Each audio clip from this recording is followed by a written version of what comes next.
Art of War by Sun Tzu. Found out.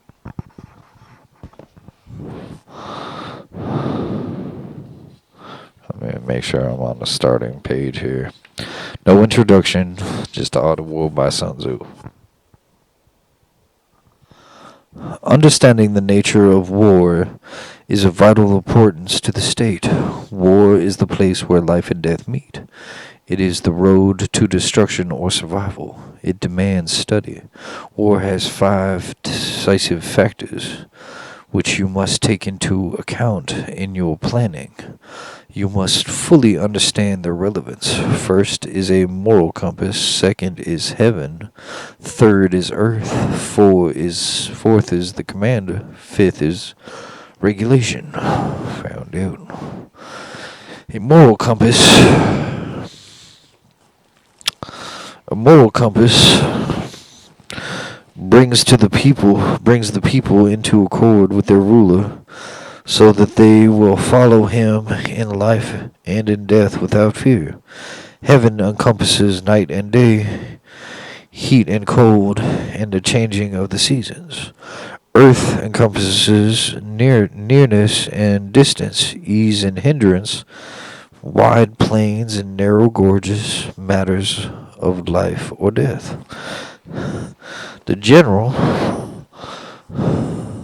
must be possessed of wisdom, honesty, benevolence, courage, and discipline. Regulation means the marshaling of the army, correct organization, and control of supplies. A general must pay attention to all 5, for they represent the difference between defeat and victory. So you must study them when laying your plans and thoroughly understanding their relevance. By this I mean you should consider which ruler has a moral compass, which general has ability, which side is favored by climate and terrain, where is leadership most effective, which army is strongest, whose officers and men are best trained, who best understands the use of reward and punishment. The answers to these questions tell me who will succeed and who will be defeated. You should retain those of your generals who heed this advice, or for they will be victorious.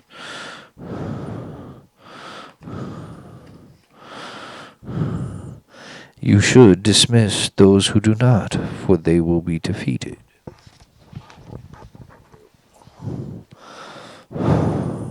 When planning victory according to my counsel, act according to the situation and make use of external factors. 2. Act according to the situation is to seize the advantage by adapting one's plans. Successful war follows the path of deception. Thus, when you are able to act, feign incapacity; when deploying, feign inactivity; when you are close, appear to be far off; when you are distant, appear close; when your enemy seeks an advantage, lure him further; if he is in disorder, crush him; if he is organized, be ready for him; when he is strong, avoid him; when he is angry, goad him further; if he is humble, be overbearing; if he is resting, hurry him; harry him. I think they meant to say hurry. If his armies are united, split them; attack where he is unprepared; appear where you are least expected. Thus you may see that in war, surprise is the key to victory. A victorious leader plans for many eventualities before the battle. A defeated leader plans for only a few. Many options bring victory, few options bring defeat. No options at all spell disaster. It is by using all these considerations that I can foresee who will be victorious and who will be defeated.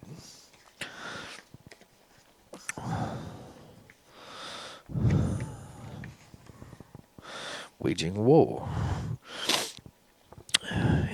As for military operations, let us consider an army of 1,000 attack chariots, 1,000 heavy chariots, and 100,000 armored troops, all provisioned for a campaign of 100 li, or roughly miles.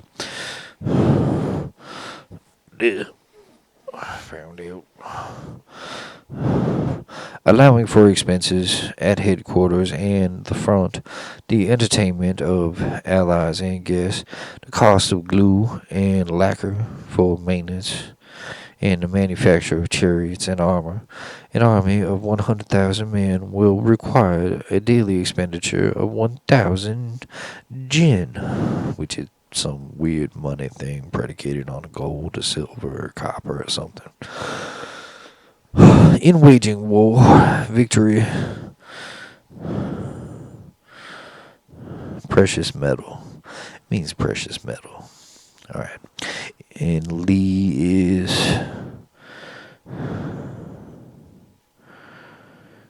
it's a li is 400 meters.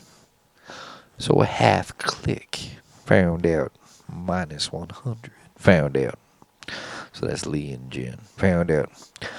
In waging war, victory is the prize, but if it is delayed, both troops and weapons are blunted. Besieging a city exhausts your strength. A protracted campaign depletes a state's resources. With your soldiers and weapons dull, strength and resources spent, your rivals will seize their chance and rise up against you. Then, no matter how wise you are, you can turn nothing to your advantage. Thus, although I have heard of reckless haste in war, I have never seen wise delay, nor has any state benefited from prolonging war. Only someone who understands the perils of waging war can understand the best way of conducting it. Found out.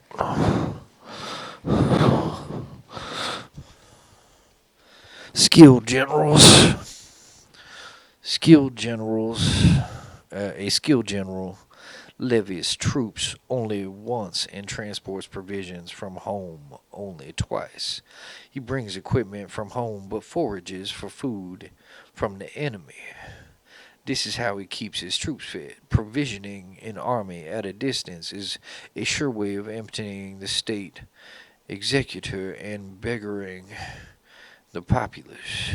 Prices are inflated by the presence of an army, and inflation swallows up the people's money so that tolls and taxes become oppressive.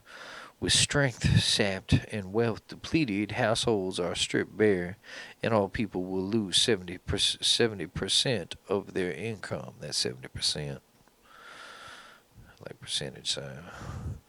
As for the public finances, broken chariots and broke down horses, restocking weapons, shields, and armor, drought oxen, and transport wagons, all these will account for 60% of the executor, or coffers. It is for these reasons that a wise general forages food from the enemy. One zong of the enemy's food is worth 20 zong of your own food. One dan of the enemy's supplies is worth 20 dan of your own. For your soldiers, anger must be the spur to killing the enemy, and the reward must be the stimulus to defeating them. Thus, in the chariot battle, if 10 chariots or more are taken, then reward the soldiers who captured the first one. Change the flags and standards on captured chariots and add them to your squadrons. Treat the captured soldiers well and look after them. This is the tactic of using the defeated enemy to increase your strength. So you can now see that in war it is the winning alone that matters, and there is no merit in prolonging a campaign. A general who truly understands warfare controls the people's fate. He is the master of the state's security. And a zong is about 40 liters, 8.8 gallons, and a dan is a unit of weight that weighs 50 kilograms or 110 pounds. Found out. Just for clarification's sakes. Found out. Found out. Strategic offense.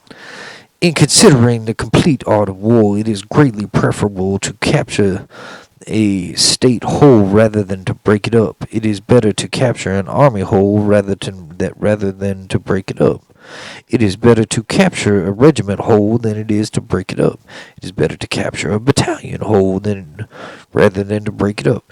It is better to capture a company whole rather than to break it up. Using this principle, you can understand that winning 100 victories out of 100 battles is the ultimate achievement. The ultimate achievement is to defeat the enemy without even coming to battle. Thus it follows that the highest form of warfare is to outthink the enemy. Next is to break his allegiances, then to defeat his armies in battle. The lowest form is to besiege his cities. Siege warfare should only be undertaken if it is unavoidable. The time involved is too costly. It takes up to 3 months to construct the various movable shelters, transports, and other siege engines. It takes another 3 months to raise earthworks against the walls. If the general loses patience and sends his men swarming like ants around the city, it will cost him a third of his army with no result. These are the disastrous pitfalls of a siege. Thus, a skilled general must defeat the enemy without coming to battle, take his cities without a siege, and overthrow his state without a long campaign. He must make every effort under heaven to achieve total victory, and with his forces undiminished. This is the art of strategic offense. Thus, when deploying your troops, if you outnumber the enemy 10-1, surround him. 5-1, attack him. 2-1, split him. If forces are equal, engage him in open battle. If you, in turn, are slightly outnumbered, evade his advances. If you are heavily outnumbered, withdraw completely. A smaller force, no matter how determined, will always succumb to a larger one. Found out. The army's commander is the mainstay of the state. If his support is solid, the state will be strong. If his support is flawed, the state will be weak. Indeed, there are 3 ways a ruler can bring disaster on his army. He may hobble the army by ordering advance or retreat at the wrong time. He may confuse his troops by interfering in military organization without understanding it. He may dishearten his troops by meddling with rank and responsibility without regard of the consequences. If they see the army confused and discomfited, it says discomfited, not discomforted, but discomfited. The lesser lords and princes will take advantage and begin to cause trouble. This is called spurning victory by disrupting the army.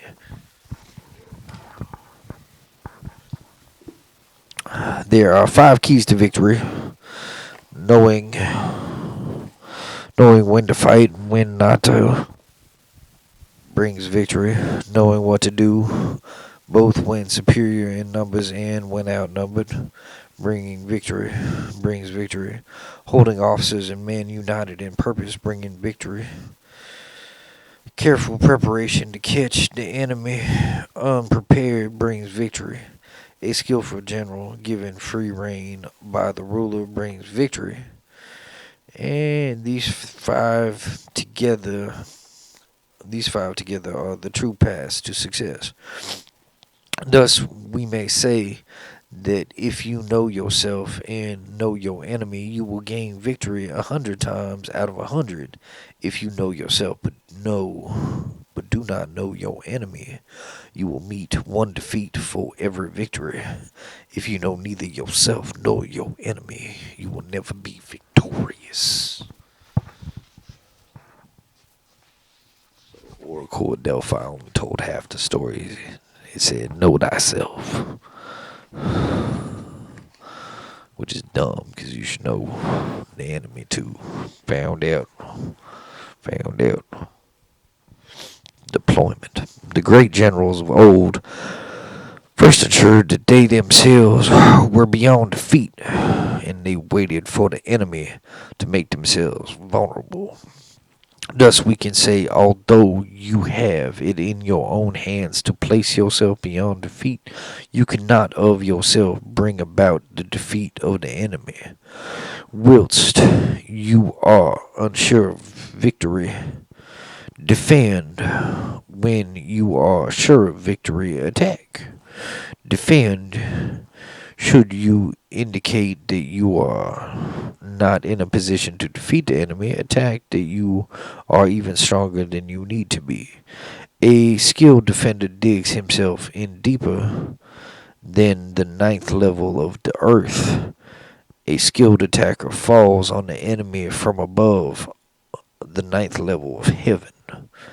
In this way, you can both protect yourself completely and ensure total victory.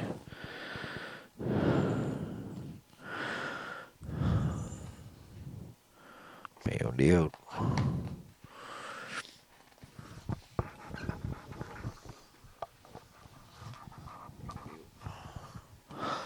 Only to see victory when it is already clear to all is by no means the height of excellence. A victory that is acclaimed by all and sundry is by no means the greatest of victories. It takes great strength to lift a feather. You don't need keen eyesight to see the sun, nor key ears to hear the thunder. It takes no great strength to lift a feather. That was a mind freak. Found out.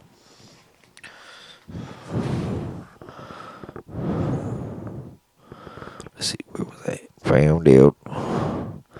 The great warriors of old not only won victories, but won them with ease, because their victories were achieved without apparent difficulty.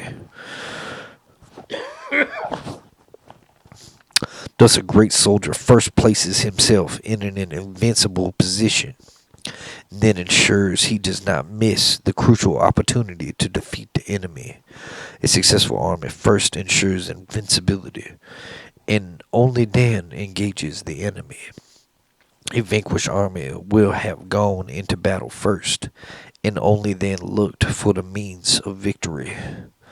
A great strategist follows his moral compass and adheres to his methods of regulation. For these are the means by which he determines victory or defeat. In the art of war, first comes scoping, then measurement, then calculation, then balancing, and finally victory. The earth is the basis for scoping. Scoping is the basis for measurement. Measurement is the basis for calculation. Calculation is the basis for balancing. And balancing the basis for victory. A victorious army is just as an yi is to a shoe, and a defeated army is as to a shoe to an yi, to a yi. A victorious army carries all the weight of flood water plunging into 1,000-foot gorge. The translation of these four terms is again, a yi is a unit of weight approximating 500 grams. and a shoe is approximately 1 gram. It sounds like they moving H is what it sounds like. Found out. Found out. Scandalous. Found out. Momentum. The principles of control for a large force are the same as for a small one. The essential factor is how they are divided up. Deploying a large army in battle is just like deploying a small one. It is a matter of formation and communication. To hold an entire army unbroken in the face of enemy attack is achieved by using both the oblique and the direct to make the force of your army's attack like a grindstone crushing an egg. You must master the subliminal or the substantial and the insubstantial. Found out.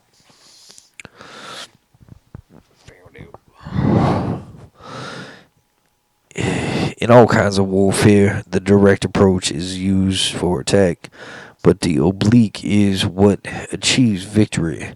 A general who understands that the use of the oblique has a source of tactics as inexhaustible as heaven and earth, which, like the rivers and the oceans, will never run dry.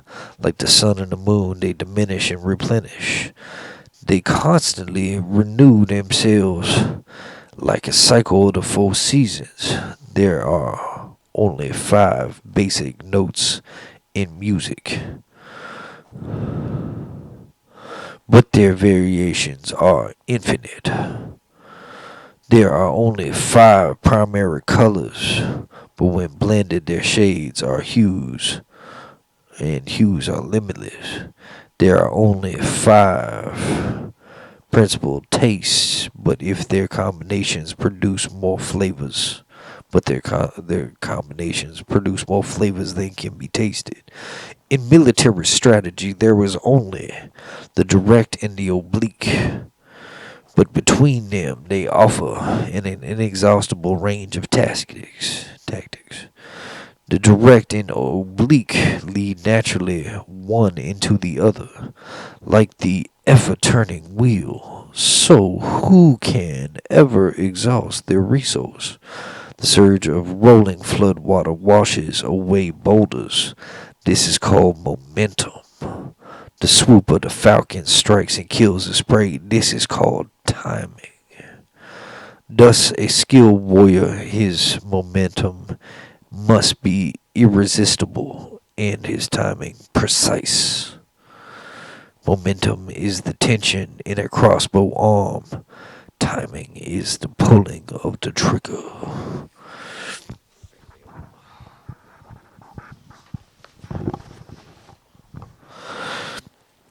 In the rolling turmoil of battle, your troops may appear to be in chaos, but this fact cannot be disordered. In tumult and confusion, your dispositions may seem formless, but in fact remain invincible. In this way, apparent confusion masks true organization, cowardice masks courage, weakness masks strength. Confusion and organization are a matter of deployment. Cowardice and courage are a matter of momentum. Strength and weakness are a matter of formation. A general skilled in outmaneuvering the enemy uses formations to make them follow him. He offers a sacrifice to make them snatch it up. He lays bait to tempt them and sets his troops in ambush to wait for them. A skilled general seeks combined momentum and does not rely on individual prowess. He knows how to choose his men for maximum combined effect.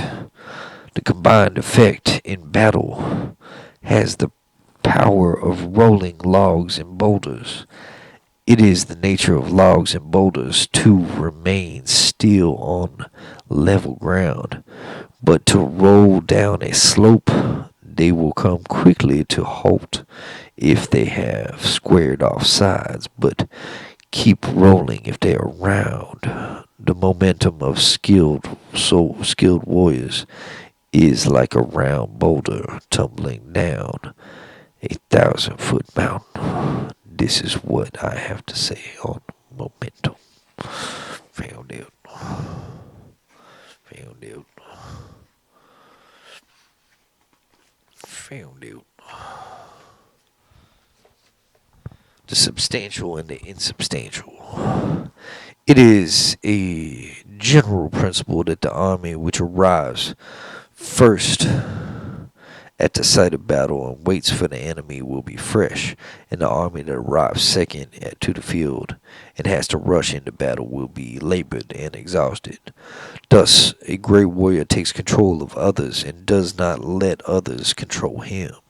By holding out temptation, he can make the enemy approach. By inflicting harm, he can hold them at a distance.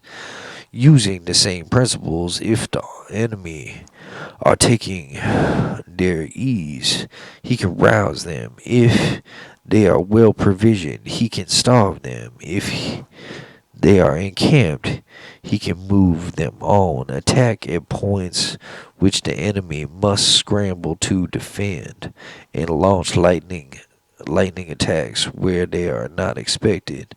It is possible to march your army 1,000 li as long as it is across unoccupied territory. To be sure of success, only attack the undefeated areas. To be sure in defense, mount your defenses at those places the enemy cannot attack. Thus, when facing a warrior skilled in attack, the enemy does not know where to defend. With a warrior skilled in defense, they do not know where to attack. Be subtle, be subtle. You can make yourself invisible. Invisible. Be secretive. Be secretive. You can move without a sound. Thus you hold the enemy's fate in your hands. To advance without the possibility of being checked, you must strike fast at the enemy's weakest points. You retreat without the possibility of being caught. You must march at a speed the enemy cannot match.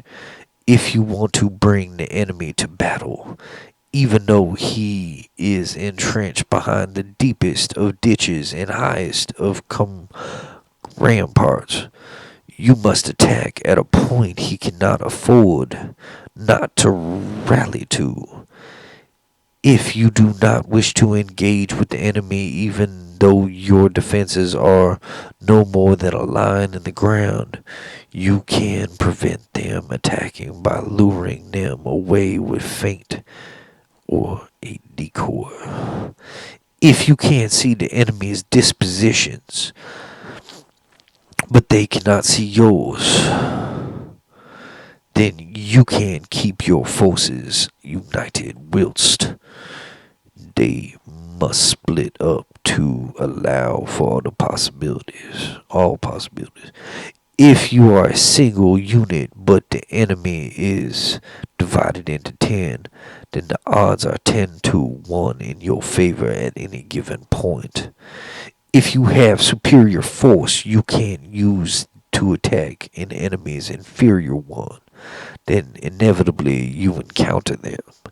If you can keep your point of attack secret from the enemy, then they will be forced to mount defenses at many different places. With their forces thus stretched, wherever you attack, it will be with superior numbers. If they reinforce their van, they weaken their rear. If they reinforce their left flank, they weaken their right, and so on.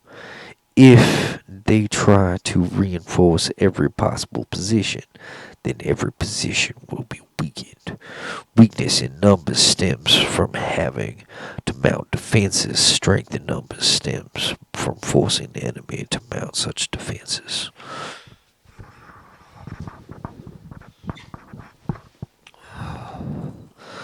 Thus, if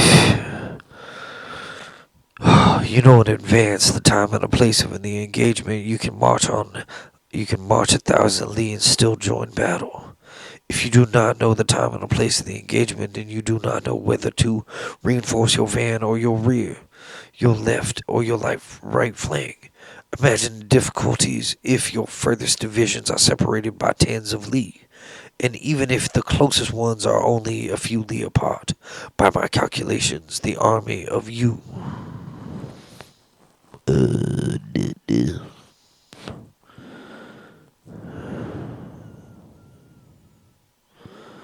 army of you outnumbers ours, but this advantage will most surely not bring them victory.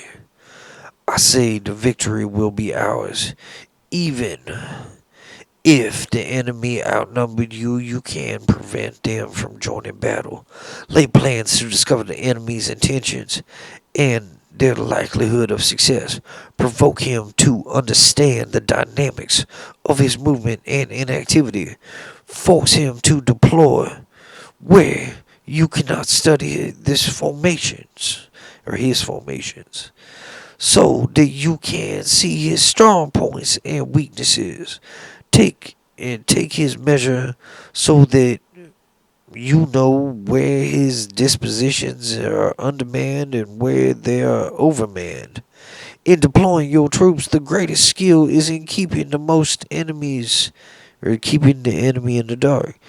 You keep your dispositions secret so that the most thorough of searchers cannot discover them, and they are hidden from the sharpest of intellects.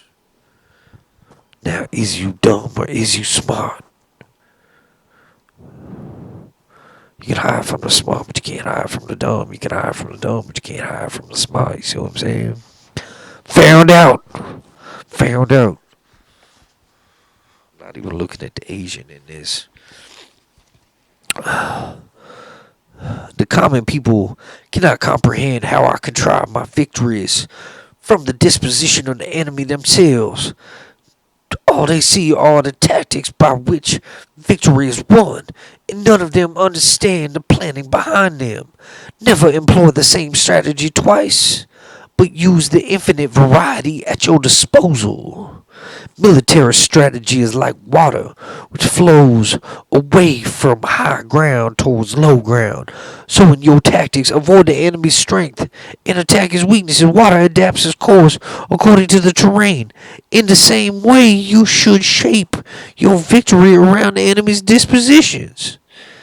There are no constants in warfare any more than water maintains a constant shape.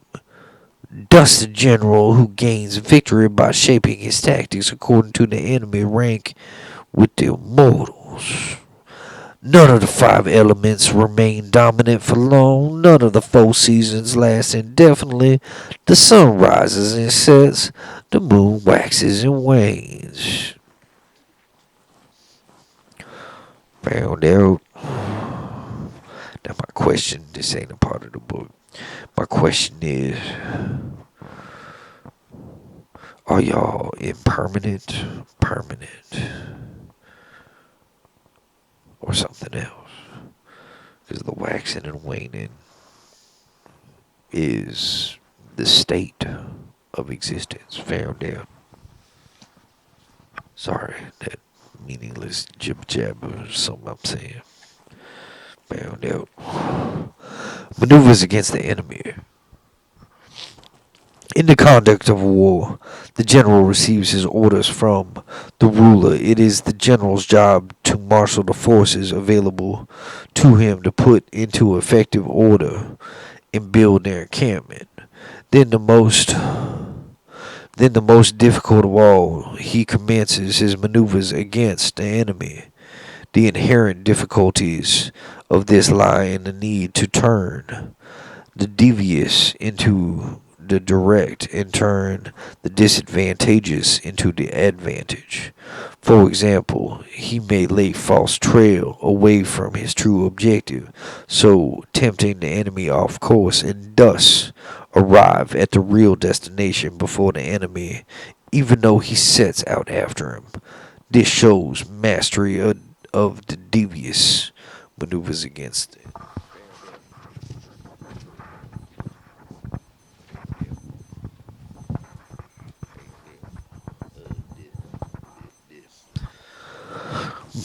Maneuvers against the enemy can bring great advantage or great peril if you wait to muster your force with full equipment before trying to seize the advantage. You risk arriving too late if you rush out under equipped to seize the advantage. You risk also losing the equipment you left behind. Equally to be considered is that your order, the men on the force marches with their armor rolled in their packs, moving night and day without rest to double the distance covered.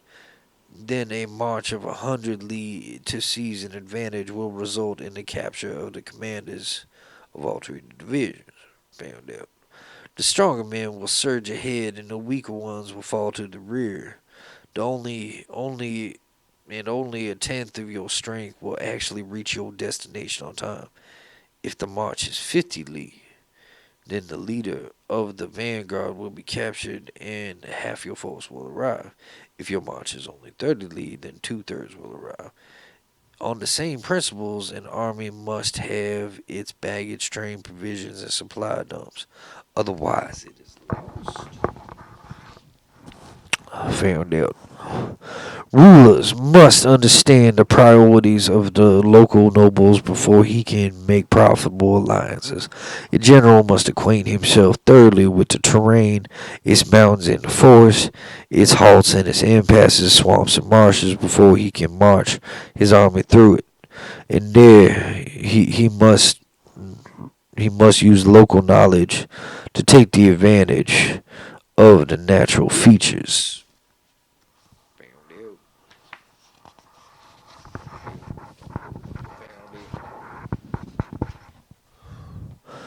In warfare, subterfuge is your foundation, advantage your motivation, and circumstance determines your formation. You must be swift as the wind, dense as the forest, rapacious as fire, steadfast like a mountain, mysterious at night and mighty as thunder. Organize your men in the plundering of the enemy's country, allocate captured land amongst them to the best advantage, and do not act without careful consideration. Victory belongs to him who has mastered the combination of the devious and the direct. Such is the art of maneuvering against the enemy. The Book of Military Management says in battle the human voice is not strong enough to be heard, which is why we use gongs and drums. Our eyesight is not acute enough, which is why we use banners and flags. Gongs and drums and banners and flags make the army hear with the same ear and see with the same eye. Thus unified in understanding, the brave cannot advance alone nor the cowardly retreat. This is the art of troop management. In night warfare, make more use of signal fires and drums, and in daytime rely on banners and flags, thus adapting the eyes and the ears of your troops. I think that sneaky mentioning of fire is like sneaky. Found it. Halfway through. A whole army may become demoralized and a general may lose heart. In the morning, a soldier is full of fight. In the afternoon, he is slowing down, and in the evening, he thinks he only returning to camp. A skilled general will avoid the enemy when they are full of fight, and engage with them when their thoughts have turned to their beds. This is mastery of morale. He uses discipline to face in the face of disorder and calmness to confront frenzy. This is mastery of emotion.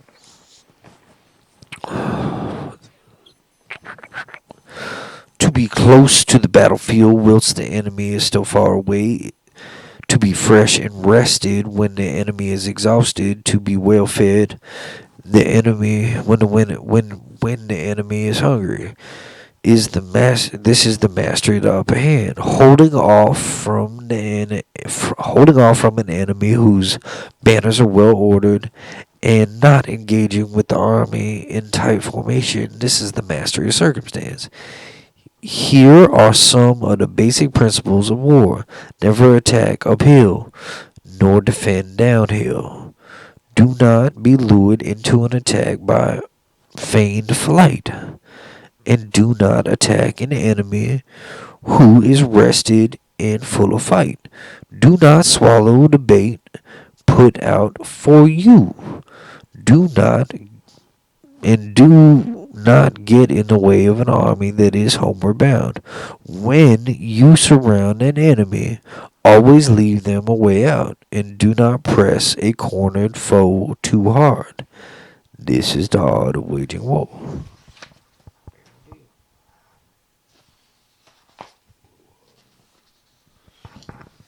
The 9 variables.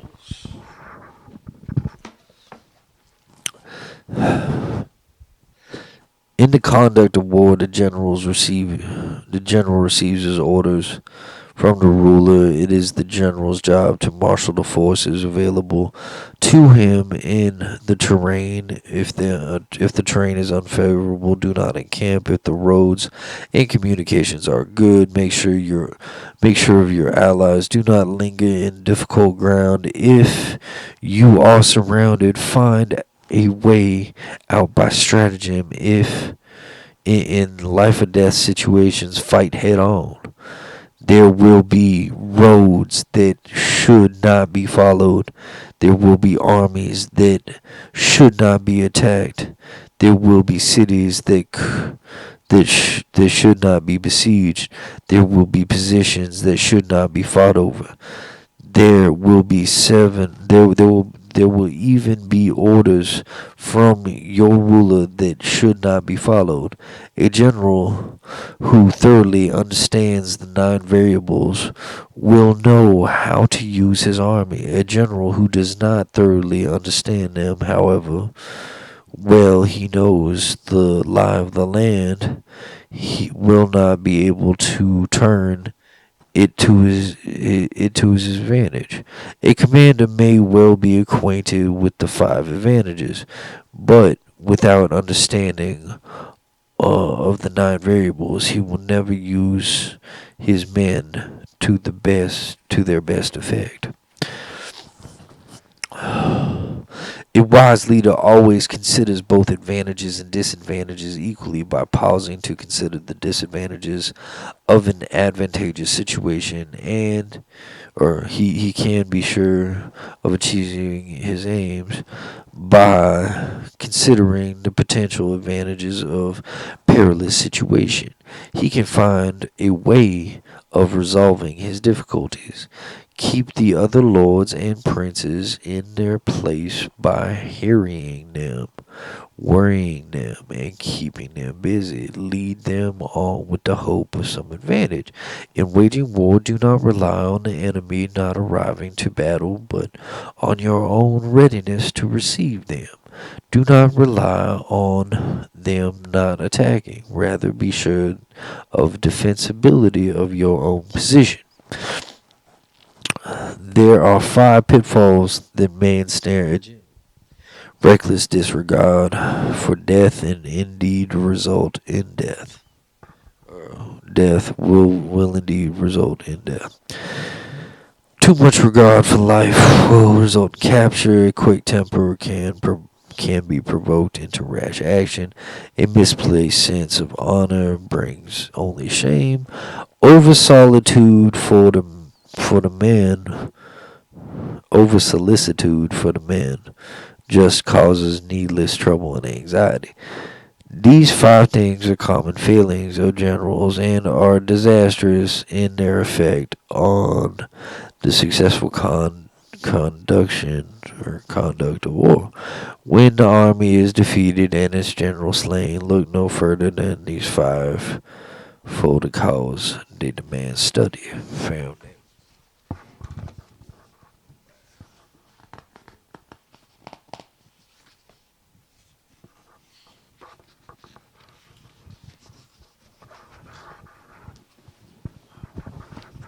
on the march. In the matter of sitting, excuse me. In the matter of sitting your own camp and observing the movements of the enemy pass by the mountains and stay within the valleys, but choose an elevated spot for your camp, facing east. Never climb to join a battle on high ground. That is why you need to know about mountain and terrain. Once you've crossed a river, move well away from it. If the enemy crosses the river offering combat, never try to meet them midstream. You can seize the advantage by letting half their force cross across and then attacking. However eager you are for battle, do not attack the enemy as they approach a river. Choose an elevated spot facing east to wait for them. Never attack upstream. This is how to fight around rivers. Cross salt marshes as quickly as possible and do not linger. If you come to battle in such marshes, fight the water meadows with the trees at your back. This is how to fight the salt marshes on level ground where it is easy to set up camp. Choose a spot with high ground to your right and to your rear, that the danger in front of you and the safety behind. So much for fighting on level ground.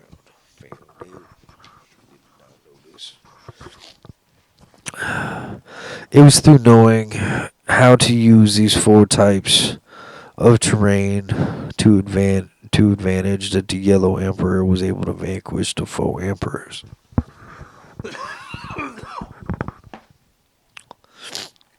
All armies love the high ground and hate the low and prefer sunny places and to dark and shade.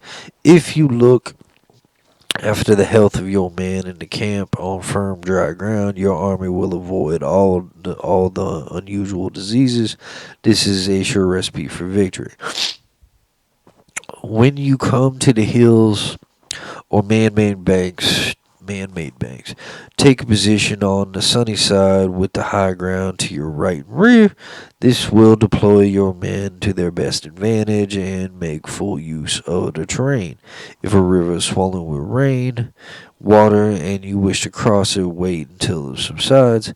If you encounter mountains, cascades, deep hollows, dead ends, deep undergrowth, swamps, and narrow ravines, keep well clear of them and stay away. At the same time, try to force the enemy towards such places so that you are facing them and that they have them to their rear. If the army is passing through the hilly ground where there may be ponds with reed beds or woods with thickets, these must thoroughly be searched, for they are an ideal cover for spies and traitors.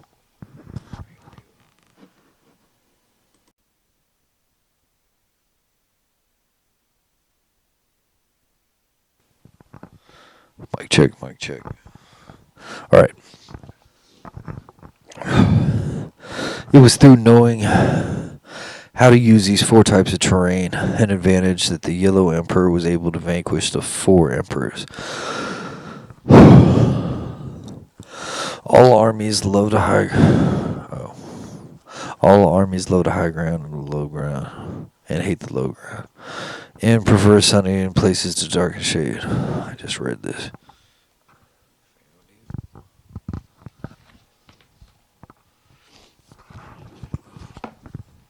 If the enemy are close at hand but holding back from attack when they are confident in the strength of their position, if the enemy are far off but seem to be challenging you to battle, they are trying to lure you in close. If their encampment seems to open attack, then it is a trap. If trees and bushes are moving,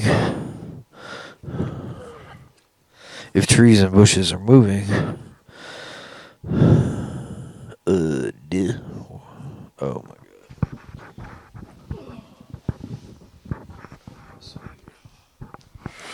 Oh, lost my spot, man. If this is a one take thing. I'm just all right. If trees and bushes seem to be moving, the enemy is advancing. If you see unusual clumps among the reeds and the grasses, the enemy is laying some kind of trap. If birds suddenly rise up in their flight, there is an ambush. And startled animals mark a surprise attack. If dust rises high and distinct in the air, it is a sign of chariots. If the dust stays down but spreads out, it has been caused by infantry. If the dust separates along several different paths, the enemy are collecting firewood. Small clouds of dust moving to and fro mean the enemy is pitching camp. If the enemy's heralds are conciliatory while the army still makes ready, they are going to advance. If the heralds are haughty and the army looks ready to attack, they are preparing to retreat. If the chariots sally out and take up position on the flanks, the enemy is forming up for battle.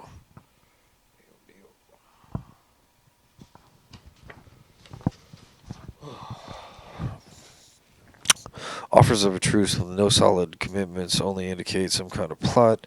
If you see their troops rushing about and forming up, a decisive attack is coming. If the enemy seen to be half advancing and half retreating is a trap. If those sent to draw water drink before they bring it back, the whole army is thirsty. If the enemy don't avail themselves of clear opportunity, then they are exhausted. A place where the birds gather undisturbed is unoccupied. Disturbance in camp at night means the enemy is fretful. Widespread unrest indicates weakness in the command. If the flags and banners begin to move around, there is disorder amongst the troops. If the officers seem angry and irritable, exhaustion is setting in. If the enemy are feeding grain to their horses and slaughtering their animals for meat, if they are no longer hang up on their cooking pots and return to their tents, then they are readying themselves for a final onslaught. Clusters of men whispering together are a sign of disaffection in the ranks.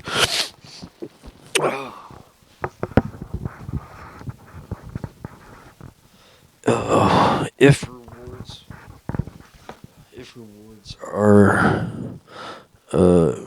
rewards are being offered too freely, the enemy's resources are severely depleted. If punishment is being meted out too freely, the enemy is in dire straits. For the enemy general to start by being overbearing to his troops, but in fear of them, is the height of stupidity. If the troops come out in anger and form up opposite you for a long time without engaging or retreating, be especially on your guard. If you hold no advantage in troop numbers, there is a military stalemate, and all you should do is concentrate your forces in one place, keep watch on the enemy, and raise more troops.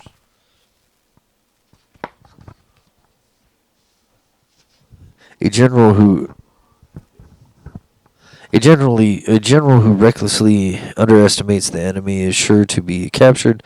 A general who punishes his troops before he has won them over will never be accepted by them and be useless to him.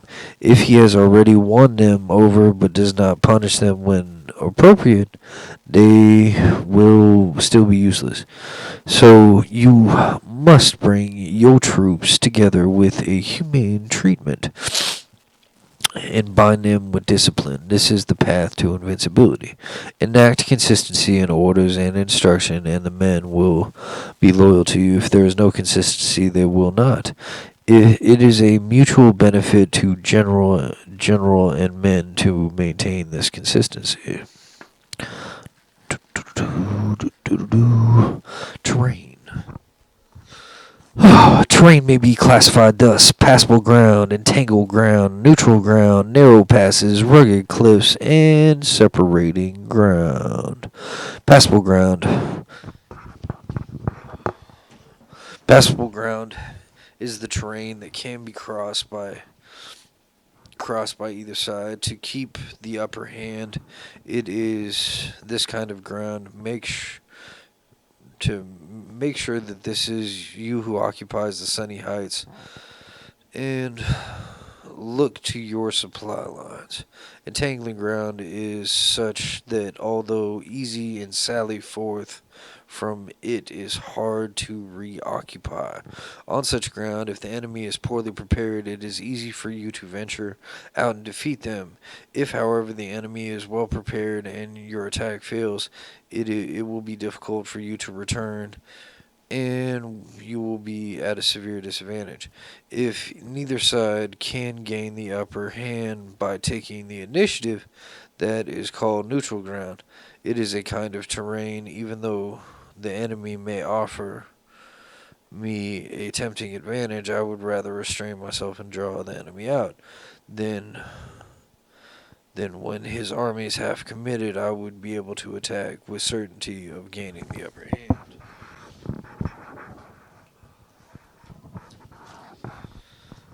As for narrow passes, I make sure I occupy and fortify them first and wait for the enemy to enter. If the enemy gets there first and he has a chance to fortify a position, then I do not follow him.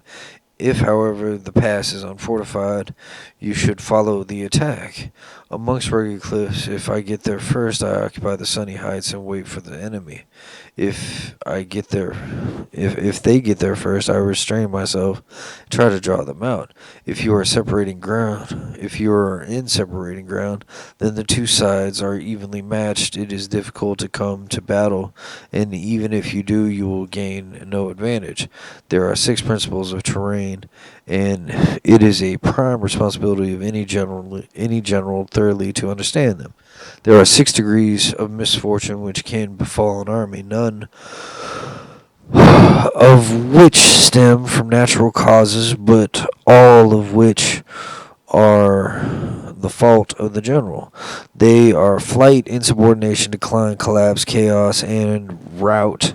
Flight results on otherwise equal terms. One force attempts to attack another 10 times the size. Insubordination results when the rank and the file of the soldiers are strong, but the officers are weak.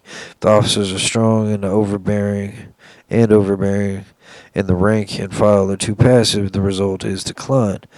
Collapse occurs when senior officers forget their responsibilities and take personal affront to the enemy.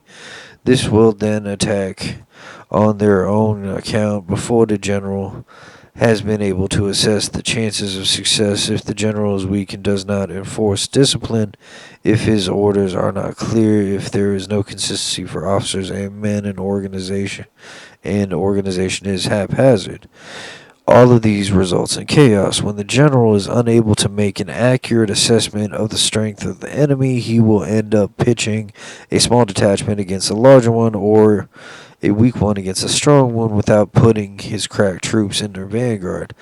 This result is rout. There are 6 paths to defeat, and it is a prime responsibility of any general thoroughly to understand. thoroughly to understand.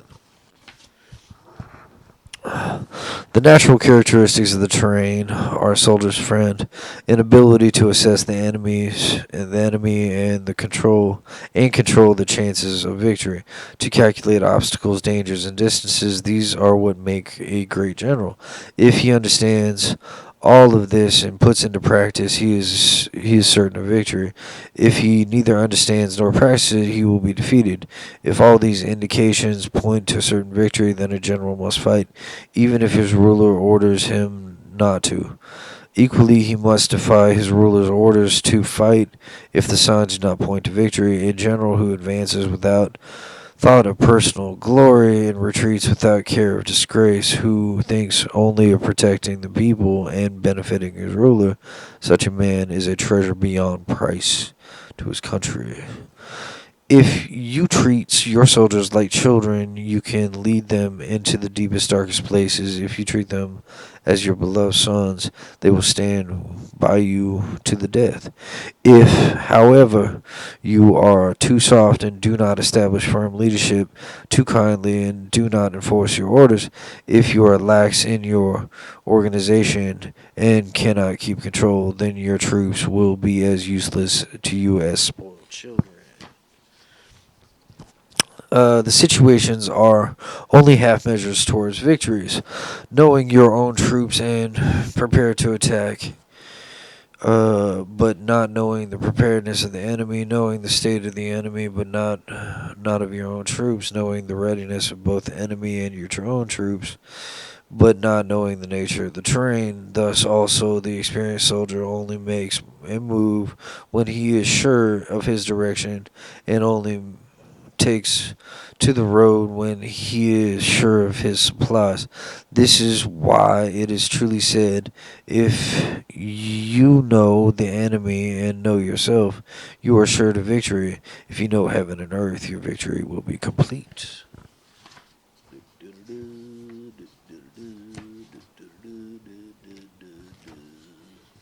9 types of ground. In military terms, there is dispersing ground, slight ground, contentious ground, open ground, linking ground, significant ground, difficult ground, constricted ground, and desperate ground. If a local ruler is fighting in his own territory, that is dispersing ground. If you have advanced only a short way into the enemy territory, that is a slight ground. Territory that is equal benefit to both sides is contentious ground.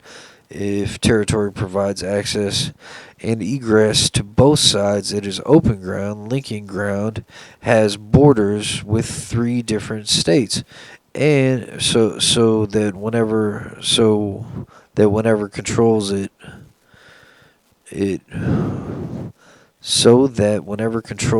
controls the bulk of the empire. If you are deep in enemy territory with many captured and garrisoned cities behind you, you are in significant ground. Forested mountains, rugged cliffs, marshes, and wetlands, all territory that is hard to cross is difficult ground. Territory with narrow access from which there is no direct retreat, so that a small force can easily defeat a large one, is called a constricted ground. If you have to fight for your life and the least delay spells disaster, that is desperate ground.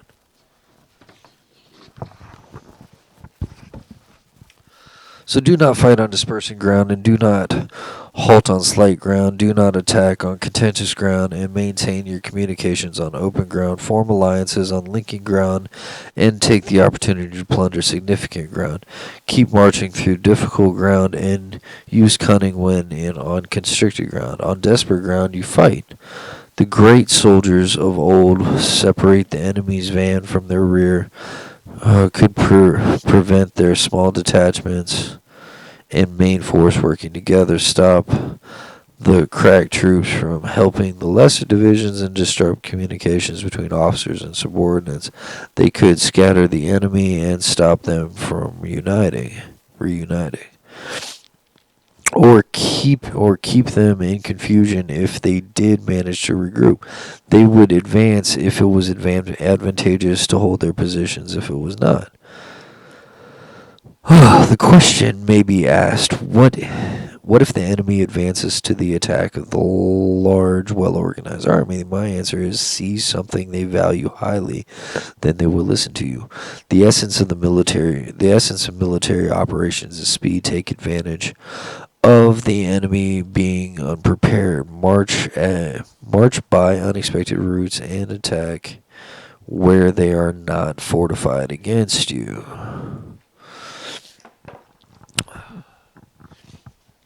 The principles for campaigning in enemy territory are as follows. The deeper you penetrate, the greater the feeling of solidarity amongst your own troops, making it even more difficult for the enemy to withstand them.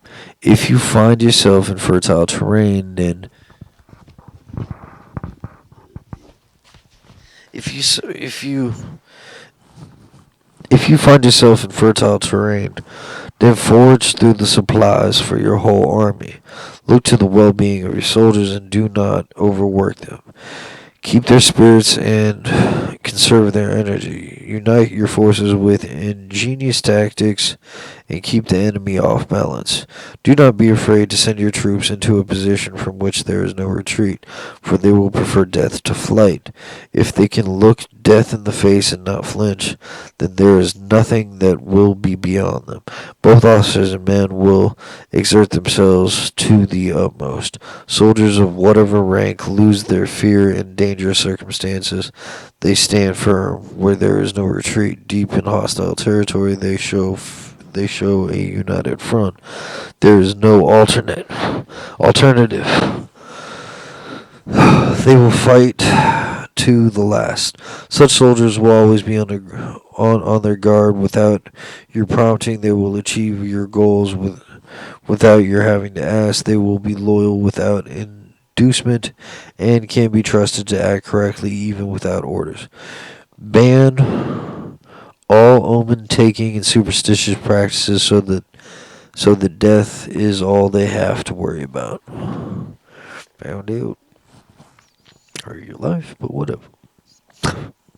Soldiers are not poor because they despise wealth, nor short-lived because they disdain long life.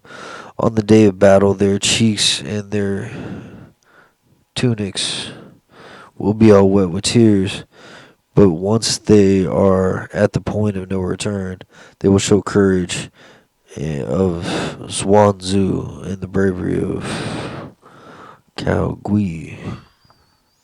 Whoever the hell that is.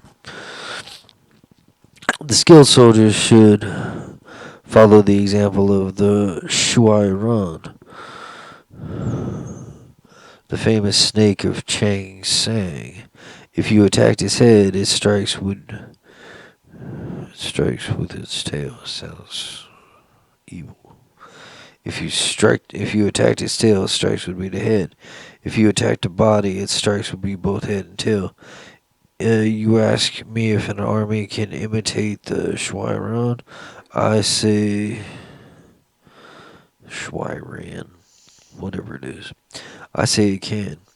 Although the people of Wu and you hate each other, if two of them are in the same boat caught in a storm, they will help each other just as the left hand helps the right. You cannot rely merely on tethering the horses and burying chariot wheels to hold onto your troops. The way to manage them properly is to unite them in courage. Intelligent use of the terrain is the way to get the best out of both your strongest and your weakest men. The skilled general leads his troops by the hand as though they were a single soldier, and they cannot help but follow. It is the business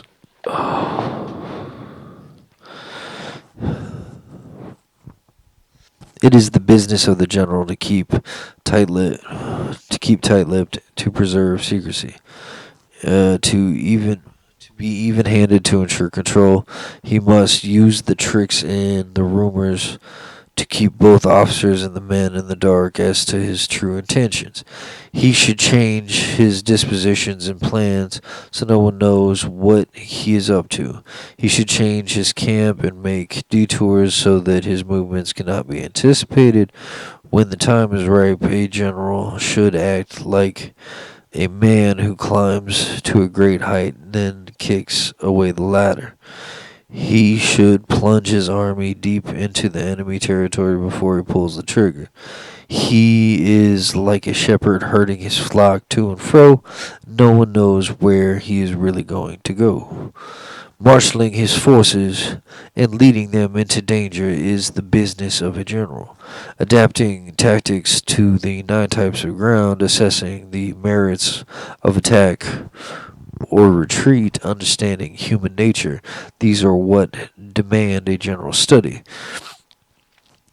When invading, the deeper you penetrate, the better for holding your army together. If you stay too close to your own borders, they will scatter. When you lead your troops across the border out of your own state, you are on difficult ground. If the terrain is accessible from 4 directions, it is open ground. If you are deep in enemy territory, it is significant ground. If you are only a short way in, it is a slight ground. If the enemy are trenched behind you and there are narrow passes ahead of you, it is constricted ground. When you have no way to turn, it is desperate ground. On dispersing ground, I bind my men with a common purpose. On slight ground, I keep my army in close formation. On contentious ground, I bring up my rear guard. On open ground, I look at to my defenses.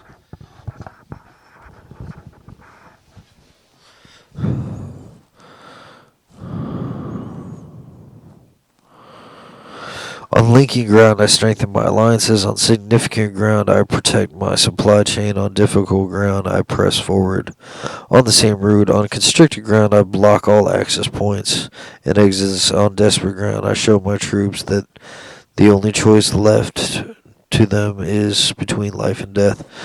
For you must understand, it is the soldier's nature to fight back when surrounded, to struggle when he thinks all is lost, and to obey orders when in peril.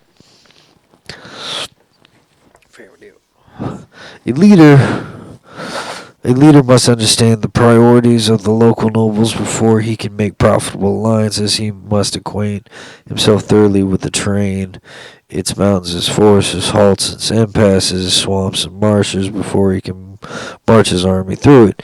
He must use local knowledge to take the best advantage of the natural features. If he does not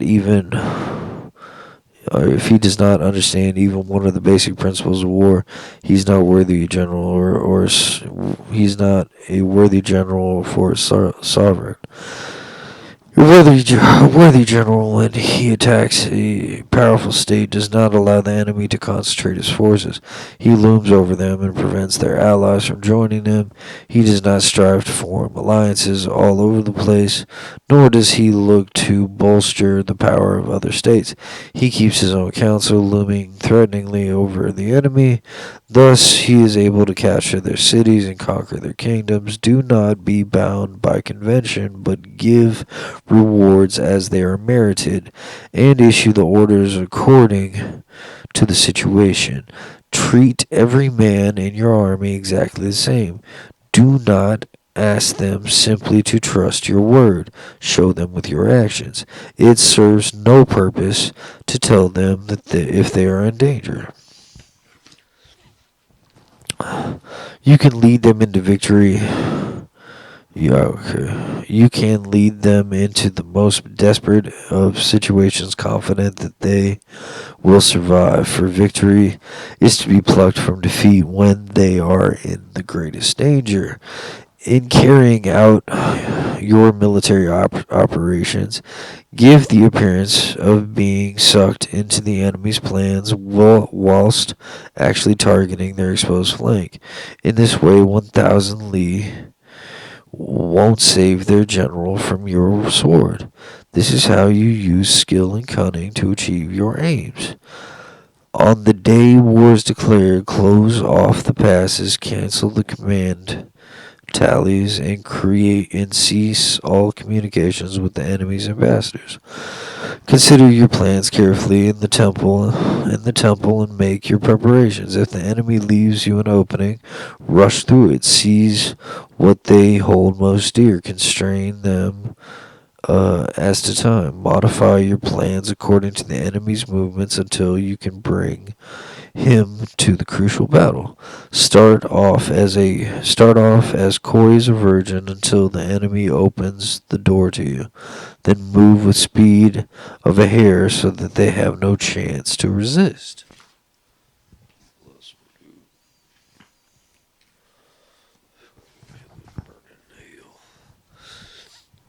Attacking with fire. There are 5 ways of attacking the enemy with fire. The first is to burn the troops themselves. The second is to burn their stores. The third is to burn their equipment. The fourth is to burn their arsenals. And the fifth is to use fire arrows.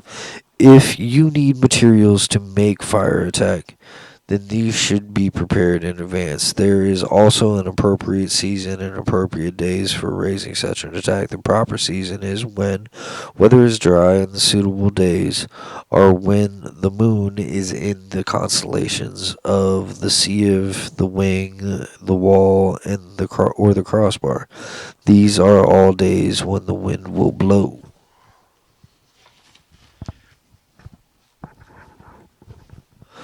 One morning a fire attack, you must be prepared for 4 or 5 eventualities. If fire breaks out and the enemies can't be ready to make a swift attack. If, however, fire is broken out, but the enemy are not panicked by it, then hold off your attack. Wait till the conflagration is at its height and take a view on whether it is practical to attack or not, and act accordingly. If it is possible, set fires towards the enemy from the outside of their camp. Don't wait to start fires inside, but seize the opportunity outside. Remember to position yourself upwind of the fire you start, and never attack downwind of a fire. A wind that has blown for a long time during the day will likely drop at night.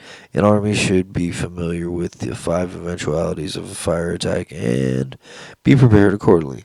A general who attacks with fire is demonstrating his intelligence. One who uses water is simply showing his strength.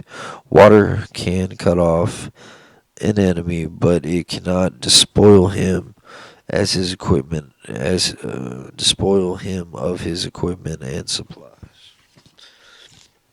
It is disastrous not to consolidate your achievements if you are victorious in battle and successful in your attacks. This is called waste and delay. Hence, it is truly said that the wiser ruler thinks ahead and a good general builds on his victories. Do not move unless you see a clear advantage. Do not use your soldiers unless there is something to be gained. Do not fight if you are not in danger. A ruler should not call his general to arms simply out of anger. A general should not attack because he has been insulted. Only advantage if it is clear to you. Only advance if it is clear to your advantage. Only advance if it is to your clear advantage, sir. Otherwise, stay put. Anger may change to contentment and insult to pleasure, but the kingdom once destroyed cannot be recovered, and the dead cannot be brought back to life. Thus, a wise ruler is cautious and a good general alert. This is the way to keep a country at peace and its armies intact.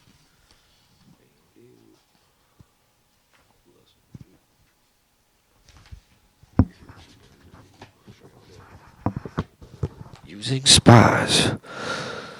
When you levy an army 100,000 strong and set out on a campaign of 1,000 li, the combined cost to the people and the public executor will be 1,000 jin per day. There will be widespread disruption at home and abroad. People will fall exhausted at the roadside, and as many as 700,000 families will be unable to do their daily work. Spending years in a stalemated campaigning, which could be settled in one day's decisive battle because you are miserly. That's what it says. Miserly. It says, because you are too miserly to lay out 1,000 pieces of silver in rewards to discover the enemy's circumstances. This is inhuman in the extreme.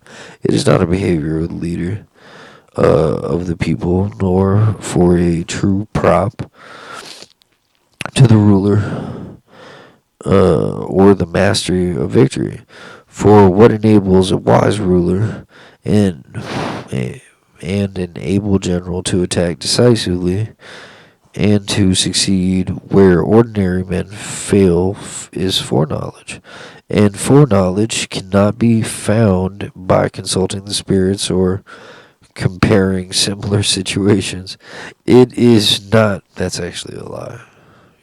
People can measure everything. It is not to be found by measuring the movements of heaven and earth.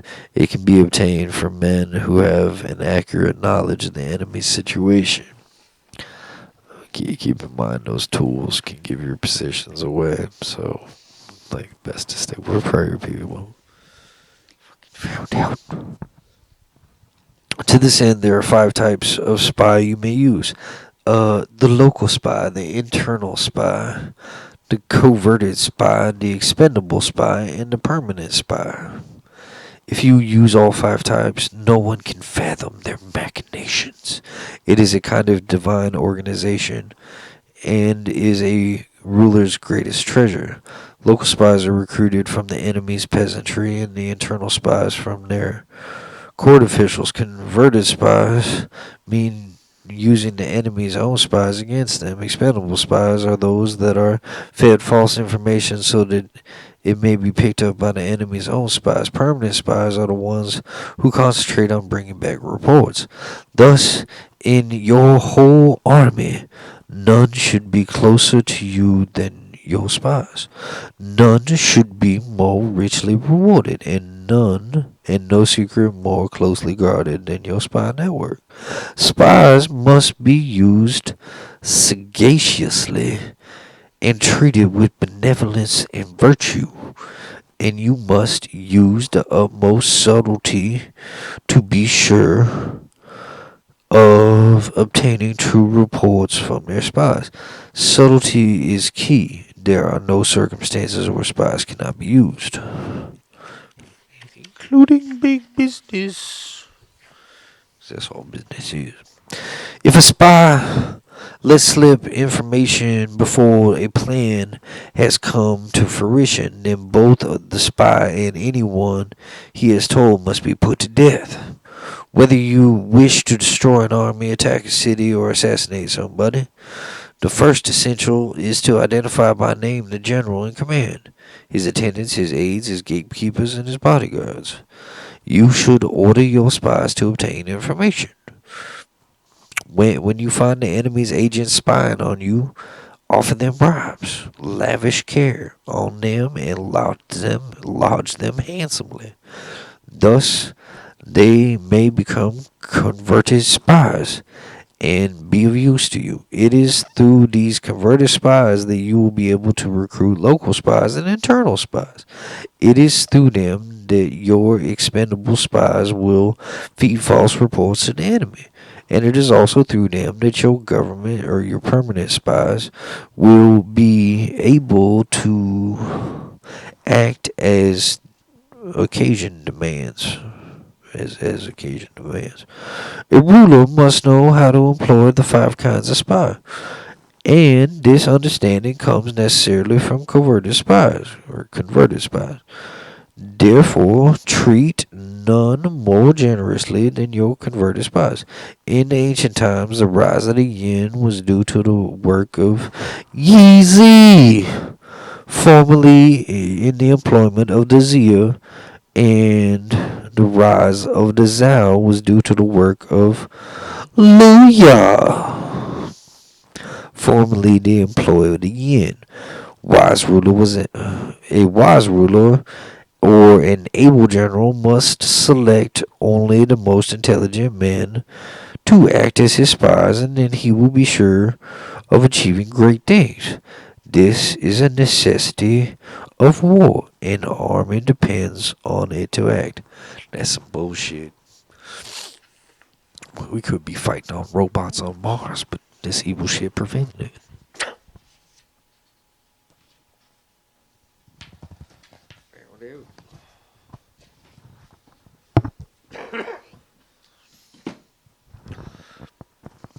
So that